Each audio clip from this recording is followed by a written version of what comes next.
Dan sekarang alhamdulillah kita dipertemukan ya. Nah, hari ini kita memasuki pertemuan setelah MIT, pertemuan ke-7 setelah MIT ya. Hari ini kita akan belajar bab 5. Kalian ada bawa LKS? Nah, ya, oke. Sebelum kita memulai pelajaran, marilah kita sama-sama berdoa dulu ya. Semoga apa yang kita pelajari hari ini bermanfaat. Berdoa mulai.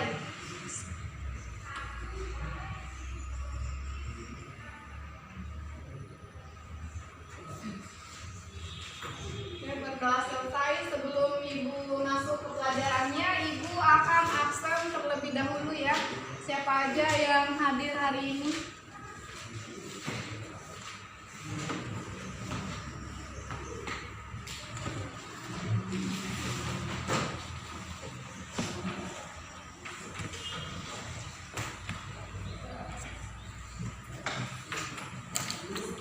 Ini dari absen ke-18 Muhammad Al-Katani mana? Olivia Ananta mana? Dia pula Fahrul Hayadi.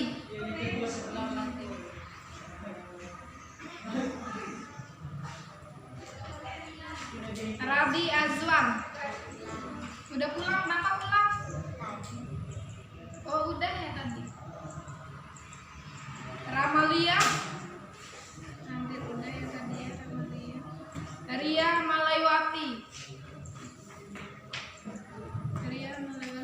Ria Datul Jannah. Hadir Ria.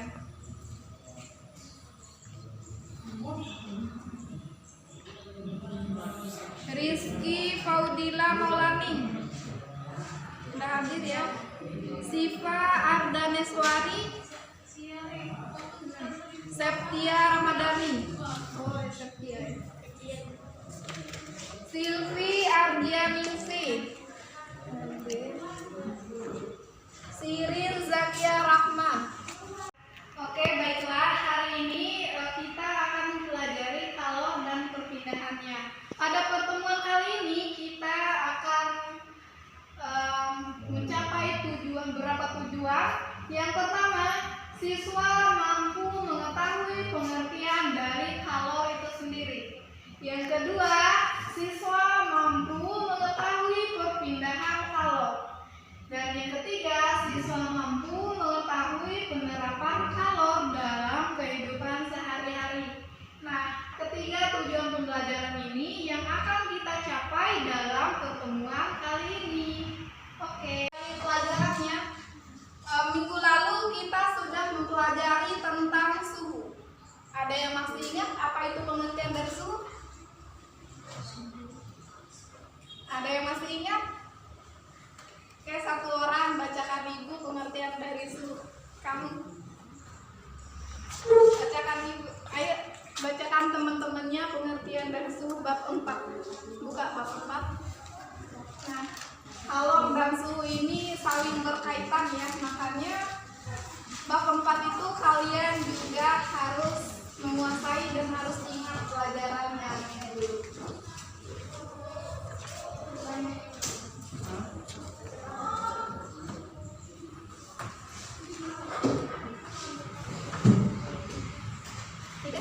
Baca pengertian suhu. Ayo dong baca, nggak apa-apa. Oke, ya udah perhatikan ya.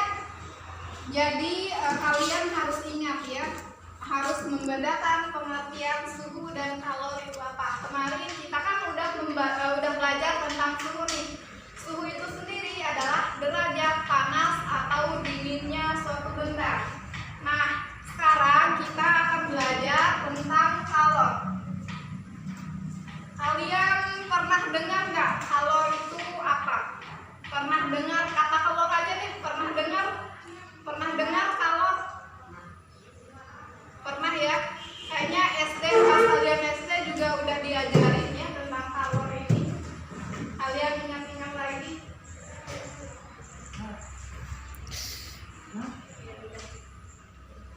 Ganti slide.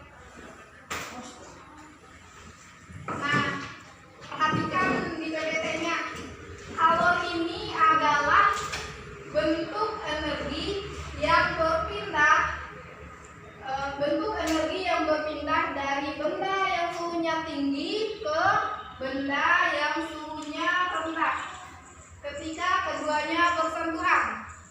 Nah, contohnya kayak gini. Kalian pernah bakar kayu nggak?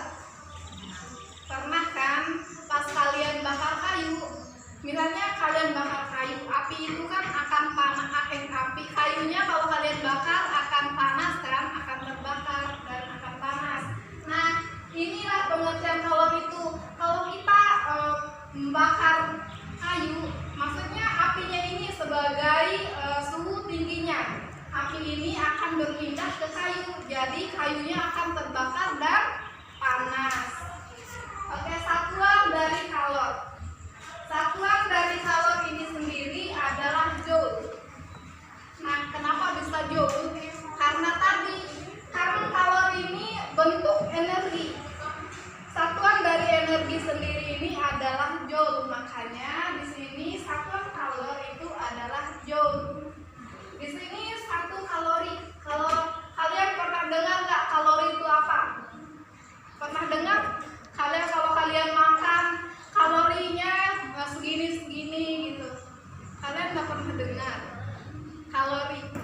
Nah, kalau kalian makan kan pasti kalian melihat tuh berapa kalori sih ini. Nah, di sini 1 kalori ini sendiri setara dengan 4,2 joule. 1 kalori sama dengan 4,2 joule atau 1 joule sama dengan 0,24 kalori. Selanjutnya.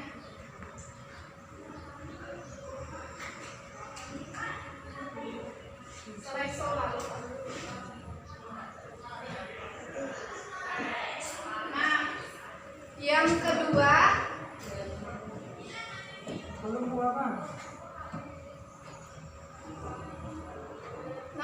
selanjutnya kita akan belajar tentang pengaruh kalor terhadap suhu zat.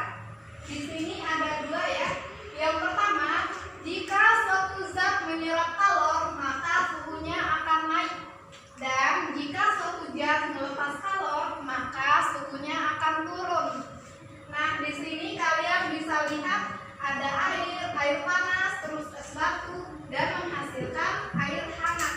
Nah, apa contohnya yang pertama ini? Jika suatu zat menyerap kalor, berarti ada zat menyerap kalor. Yang menyerap kalor di sini adalah es batu. Dia menyerap panas dari air panas ini. Nah, yang kedua, melepas kalor. Berarti yang melepas kalor di sini apa? Air atau es batu? Kok es batu? Yang melepas air. Yang melepas kalor. Nah, yang melepas kalor di sini adalah air panas. Nah, udah paham kan gimana pengaruh kalor terhadap suhu zat?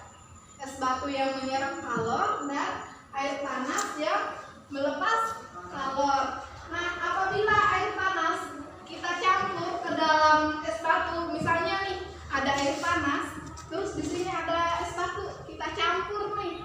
Nah, apa yang terjadi? Maka akan menghasilkan air hangat, gitu ya. Udah paham kan pengaruh kalor terhadap suhu zat? Udah? Sampai sini ada yang mau ditanyakan ini? Oke, lanjut Pak Arun.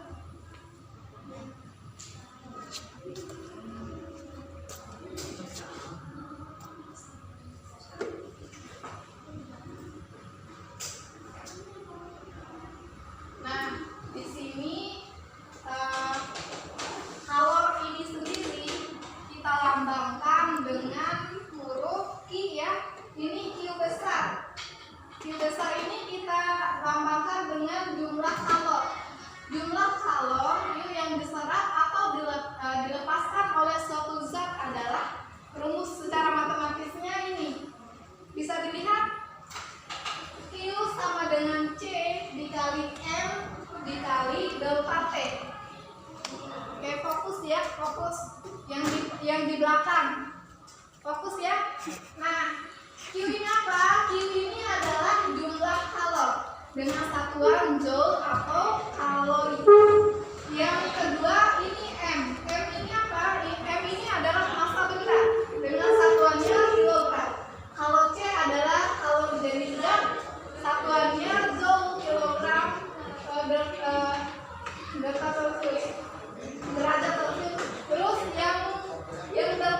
delta T ini adalah kenaikan suhu.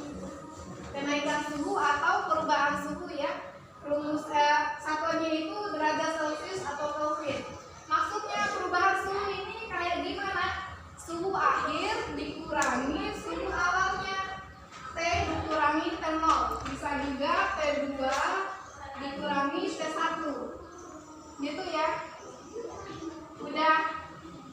Ini kalian harus pahami rumus dasarnya ini, rumus dasar jumlah kalor. Selanjutnya nah, agar kalian bisa paham dengan rumus yang tadi, Ibu akan memberikan contoh soal. Di sini berapakah kalor yang diperlukan untuk mendidihkan 1 kg air jika suhu awalnya 25 derajat Celcius sampai 100 derajat Celcius dan kalor jenis air 4,2 dikali 10 pangkat 3 joule per kilogram derajat Celcius. Nah, perhatikan ya, kalian harus memahami rumus ini.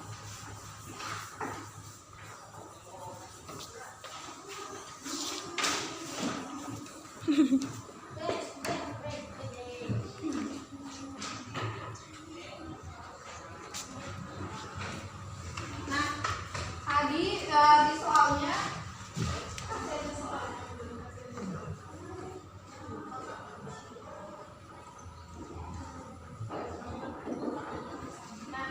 di sini ya, berapakah kalor yang diperlukan untuk mendidihkan 1 kg air? Berarti kalau 1 kg air itu yang diketahuinya apa? Masanya ya, kita tulis aja M. Masanya 1 kg.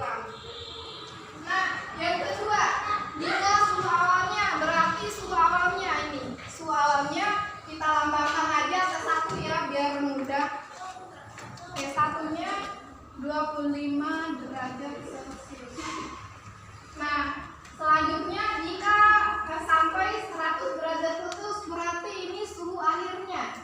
Kita tulis aja T2 ya, di sini 100 derajat Celcius. Dan kalor jenis airnya 42 dikali 10 pangkat 3 joule kilogram derajat Celcius. Kita tulis ini C-nya. Tadi kan C ya.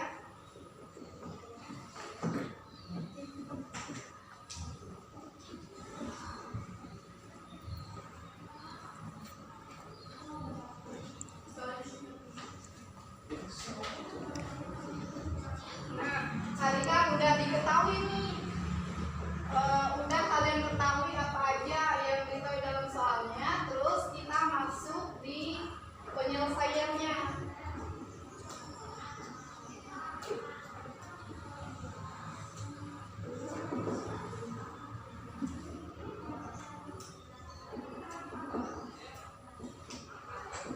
Nah, ini kan rumusnya udah Ibu tulis nih, tinggal kalian masukin aja nilainya satu persatu. M ini nilainya berapa? M. Ini ya diketahuinya. Kalau udah diketahui di sini berarti gampang kita masukin di rumusnya, tinggal kita masukin aja. M-nya di sini ada 1 ya. Nah, M dikali C. C-nya di sini berapa? 4,2 dikali 10 pangkat 3.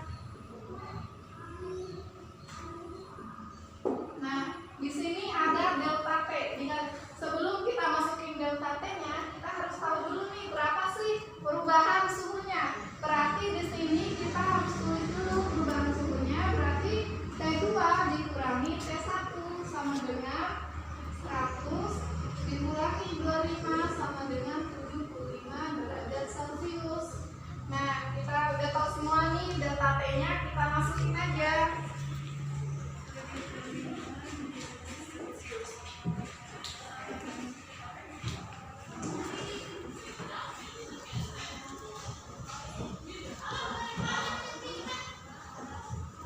Nah, ini ya. Perhatikan, kalian harus paham di sini. I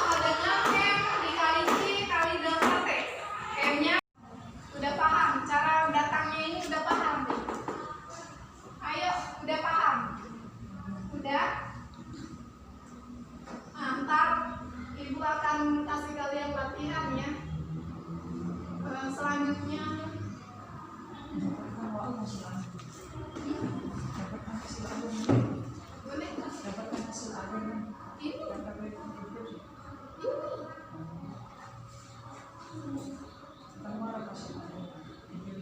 Sama aja.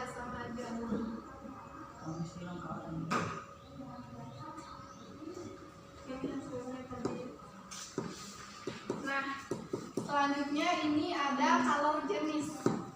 Kalor jenis itu adalah banyaknya kalor yang diperlukan untuk menaikkan 1 kg zat sebesar 1 derajat Celcius atau 1 cup. Di sini persamaannya ini ya, C sama dengan Q per M dikali delta T. C ini apa tadi? Massa jenis air. Terus Q ini apa tadi? Nah, jumlah kalor. Kalau M massa benda ya.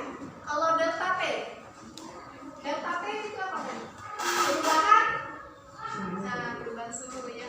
Selanjutnya ini ada kapasitas kalor. Kapasitas kalor ini adalah kemampuan suatu zat untuk menyerap kalor dalam menaikkan suhunya menjadi 1 derajat Celcius lebih tinggi. Nah, berarti ini kalau yang kalor jenis ini kan bagaimana menaikkan suhu 1 kg zat sebesar 1 derajat Celcius. Kalau ini untuk menaikkan suhunya menjadi 1 derajat Celcius. Nah, di sini ada persamaan secara matematiknya ini ada C. Tadi C itu apa? Kan tadi C itu massa jenis air ya. Q ini jumlah kalornya, delta T perubahan suhu. Nah, atau bisa juga kita pakai rumus yang ini. C sama dengan, ini C besar ya, sama dengan M dikali C.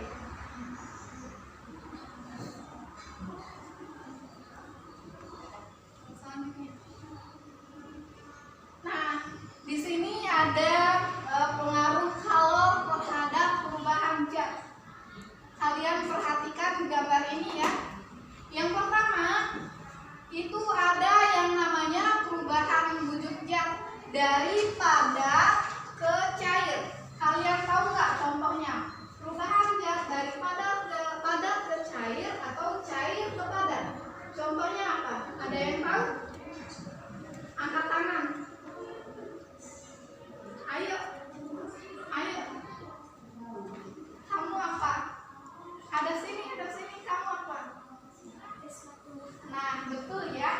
Kalau ini padat menjadi cair, misalnya kita memasukkan air dalam kulkas, maka dia akan menjadi padat. Ini contoh perubahan cair menjadi padat yang tadi ya. Kalau padat menjadi cair, misalnya kita ambil es batu dan mendiamkannya, maka akan menjadi cair. Kan lama-lama kalau didiamkan es batu itu akan menjadi air ya kan?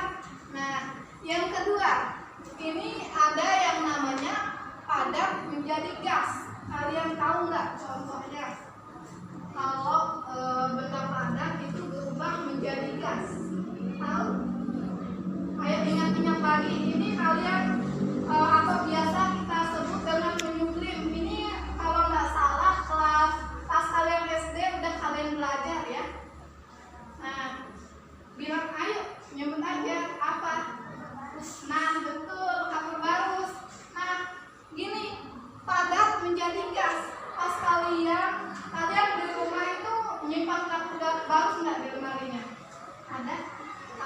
Kalau ada ya, pas kita menyimpan kapur barus itu kan lama-kelamaan dia akan hilang kapur barusnya, dia akan menjadi gas. Kan sisanya cuma baunya aja kan ya. Nah, inilah contohnya padat menjadi gas atau biasa kita sebut kalau dalam fisika itu istilahnya menyublim. Nah, selanjutnya ini gas ini menjadi cair. Contohnya kayak apa? Contohnya kayak apa tadi air? Kalau gas menjadi cair itu contoh dalam kehidupan sehari-hari itu kayak gimana? Nah, contohnya itu kayak gini ya. Kan pagi hari itu kan berembun ya. Nah, embunnya itu kan dari gas menjadi cair. udara itu kan dia berembun, terus ada tuh embun-embunan di daunan. Nah, itu dia contohnya kalau ini gas menjadi cair atau menguap. Udah paham sampai sini? Udah? Oke, selanjutnya.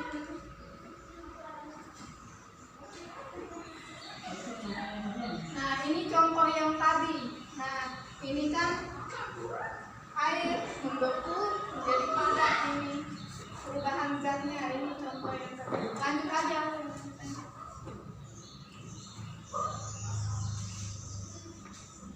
Nah, selanjutnya kita akan belajar tentang perpindahan kalor. Perpindahan kalor sendiri ada 3. Yang pertama apa? Yang kedua? Nah, yang ketiga? Nah, kalian pasti pernah dengar kan ketiga perpindahan kalor ini?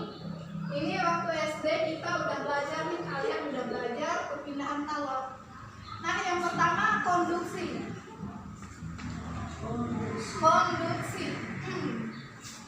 Nah, konduksi ini adalah perpindahan kalor melalui suatu zat tanpa disertai perpindahan partikel-partikel zat tersebut.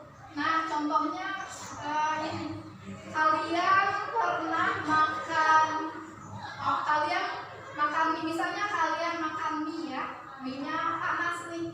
Kalian masukkan dalam mangkok dan kalian makan menggunakan sendok besi. Nah, panas mie tadi akan berpindah ke sendoknya ya. Nah, lama-kelamaan sendoknya kan akan panas kalau kita masukin ke dalam mie yang panas tadi. Nah, ini adalah contoh dari konduksi ini. Fokus ya. Ini adalah contoh dari konduksi. Nah, contoh lainnya apa lagi? Misalnya kayak gini, kalian pernah bakar besi nggak? Pernah kan? Kalau kalian bakar besi, itu misalnya kalian pegang besi itu, kalian akan merasakan apa? Panas. Nah, di situ apinya akan berpindah ke besinya, panas apinya akan berpindah ke besinya. Nah, inilah contoh dari konduksi ini. Perpindahan kalor melalui suatu zat tanpa disertai perpindahan partikel-partikel besi. Udah paham sampai di sini? Nah, selanjutnya lanjut aja. Nah, kita harus tahu juga ya penghantar kalor yang baik dan yang buruk itu seperti apa. Nah, yang pertama, kalau penghantar kalor yang baik itu biasa kita sebut dengan konduktor. Kalian pernah dengar konduktor itu apa? Contohnya kan tadi udah ibu bilang ya, konduktor itu penghantar panas, penghantar kalor yang baik. Contoh konduktor itu apa? Ini kan udah ada, tinggal kalian baca. Apa aja? Bacain. Besi, baja, tembaga, semen, dan aluminium. Nah, oke. Ini ya contoh dari konduktor itu sendiri. Nah, selanjutnya itu ada yang namanya isolator. Kalian tahu kalau isolator ini kebalikan dari konduktor. Berarti apa? Penghantar panas yang buruk. Oke, nggak apa-apa, intermezzo. Kalau penghantar panas yang buruk atau isolator ini apa aja sih contohnya? Misalnya ini di dekat kalian nih ada contoh isolator nih, coba sebutkan contoh beda isolator itu apa aja yang kayak meja, kursi, itu kertas, itu adalah contoh isolator. Mereka itu benda-benda itu adalah penghantar panas yang buruk ya.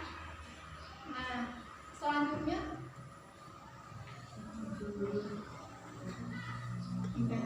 ini kan tadi ya. Nah, yang kedua konveksi. Lihat ya dibaca di depan. Konveksi ini adalah perpindahan kalor melalui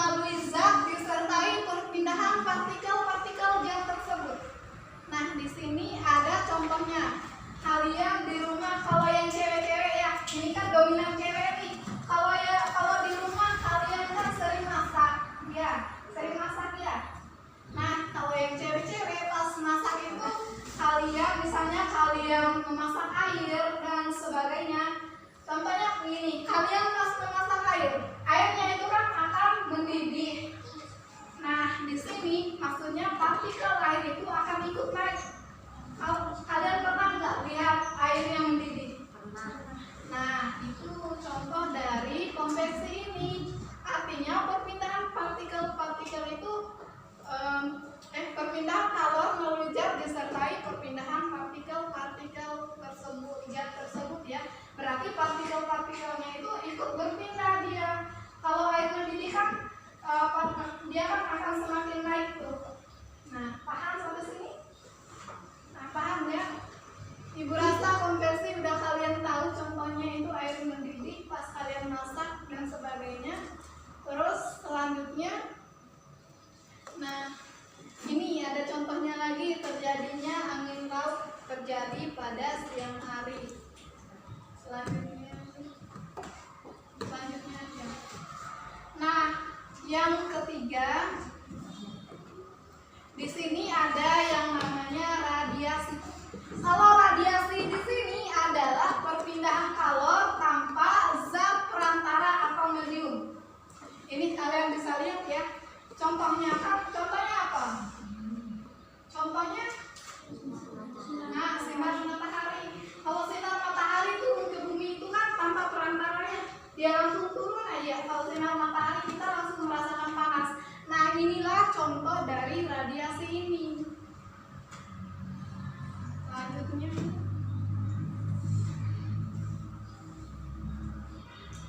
nah, pemanfaatan kalor dalam kehidupan sehari-hari tadi juga ibu udah jelaskan ya. Ini ada pertama panci masak, ada di sini dari bahan isolator, mengkilat, dan ini dari bahan konduktor. Berarti dia ini bisa menghasilkan panas yang baik. Kalau kita pegang ujung tutupan ini kan dia nggak terlalu panas ya. Pas kita pegang berarti ini adalah isolatornya. Selanjutnya, nah ini contohnya menyetrika. Kalian kan sering setrika nih. Ini juga bisa kita masukkan di contoh perpindahan kalor secara konduksi. Pas kalian menyetrika itu kan kalornya panas dari setrika ini akan turun ke bajunya. Nah, ini bisa juga dari contoh konduksinya.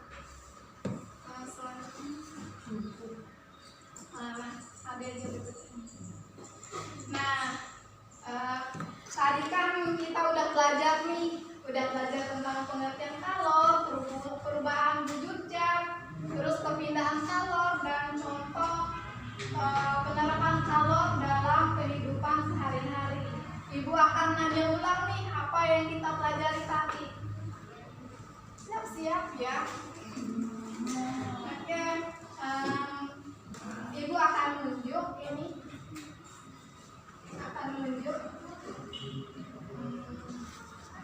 Itu yang paling pojok. Ayo yang cowok yang paling gampang. Itu tadi kan kita udah belajar pengertian kalor nih. Apa sih pengertian kalor itu? Ayo, apa?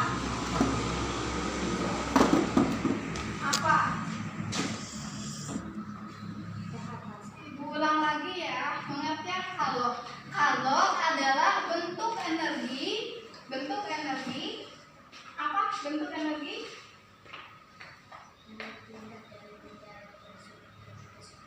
Nah, pintar. Jadi kalor itu adalah bentuk energi dari benda yang bersuhu tinggi ke benda yang bersuhu rendah. Tadi kan ibu udah contohin ya. Contohnya apa tadi? Nah, ini yang paling depan. Pasti nyimak lah. Tadi contohnya apa? Contoh yang ibu contohkan dari awal itu apa? Misalnya ibu membakar apa tadi? Membakar kayu. Nah, bakar kayu. Panasnya itu akan berpindah ke kayu. Itulah contoh dari kalor itu. Berpindah ke suhu tinggi ke suhu rendah. Berarti yang punya suhu tinggi itu apa? Apinya ya. Yang mempunyai suhu tinggi itu apinya. Terus yang mempunyai suhu rendah itu kayunya. Makanya pengertian kalor adalah benda yang bersuhu tinggi berpindah ke benda yang suhu rendah, perpindahan energinya maksudnya. Nah, tadi lagi ibu mau nanya yang itu kamu apa tadi? Misalkan perubahan wujud zat dari zat cair ke padat, contohnya apa? Nah, cara dia bisa jadi es batu itu kayak gimana? Contohnya kita airnya kita masukkan ke dalam kulkas dan akan menjadi padat. Berarti itu adalah contoh perpindahan wujud zat dari cair ke padat. Dan sebaliknya padat ke cair itu es batu yang kita diamkan. Nah, yang apa lagi nih? Yang ini. Contoh tadi contoh perpindahan wujud zat dari padat ke gas. Apa tadi? Nah, ayo, kenapa dia bisa kapur barus? Coba jelasin ke ibu kenapa? Kalau kita diamkan kapur barus dalam lemari, maka lama-lama kapur barusnya akan menghilang dan kita akan merasakan baunya aja kan ya. Berarti itu adalah contoh perpindahan wujud zat dari padat ke gas. Nah, yang terakhir, nah itu fokus ya, jangan dulu main HP. Udah main HP? Oke. Yang terakhir apa tadi? Perpindahan wujud zat dari gas ke cair. Apa contohnya? Tadi ibu udah jelasin ya. Contohnya embun di pagi hari itu ya. Tadi udah ya. Selanjutnya ibu akan menanyakan kembali tentang perpindahan kalor. Ada berapa tadi semuanya nyebut? Perpindahan kalor ada tiga apa aja? Satu, konduksi. Yang kedua, konveksi. Nah, yang ketiga apa? Radiasi. Kalau contoh konduksi, siapa yang tahu? Angkat tangan. Angkat tangan. Konduksi. Ayo, konduksi. Contoh konduksi itu apa? Tadi kan udah. Kalau konduksi itu contohnya besi. Nah, kayak kita memanaskan besi, terus kita makan pakai sendok besi, itu adalah konduksi. Nah, yang kedua, konveksi. Konveksi itu apa tadi contohnya? Contohnya aja konveksi. Ini kayaknya tahu nih apa konveksi tadi? Kalau di dapur kita memasak pas. Kalau kita memasak apa? Contoh konveksi itu. Air. Nah, kita memasak air. Contohnya pas airnya mendidih. Nah, yang terakhir untuk radiasi. Radiasi itu yang nggak pernah ibu tunjuk ya, itu yang di bawah putih. Contoh radiasi itu apa? Terus kesentuh Apa? Contoh dari radiasi tadi adalah apa? Teman-temannya kasih tahu, ayo kasih tahu temannya yang di bawah putih. Sinar matahari. Nah, itu tadi ya perpindahan kalornya. Ada 3 ya. Kalian harus pahami dan kalian harus ingat apa perpindahan kalor dan sebagainya, karena itu tidak terlepas dari kegiatan kita sehari-hari ya. Karena fisika ini selalu kita lakukan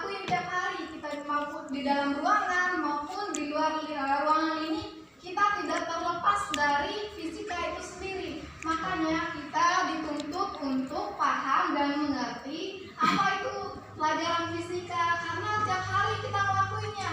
Tapi kalian mungkin nggak sadar ya, misalnya kalian nggak sadar kalau yang kalian ini lakukan ini adalah pelajaran fisika dan sebagainya. Nah, makanya kita dituntut untuk belajar fisika biar pas kalian ngelakuin kegiatan di luar, misalnya kalian pas berjemur, oh ini kita udah belajar nih minggu lalu tentang perpindahan kalor.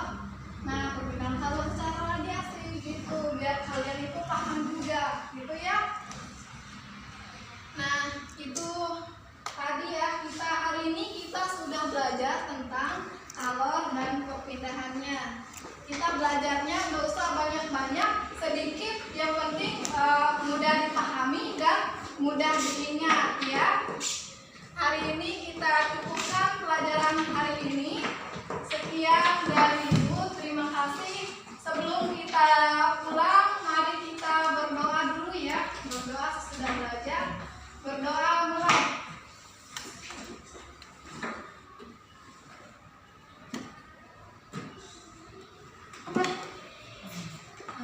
Berdoa selesai, nanti Ibu akan share tugasnya ya terkait dengan pelajaran hari ini. Kalian ngumpulin minggu depan pas jadwal pelajarannya ya. Nah, wassalamualaikum warahmatullahi wabarakatuh.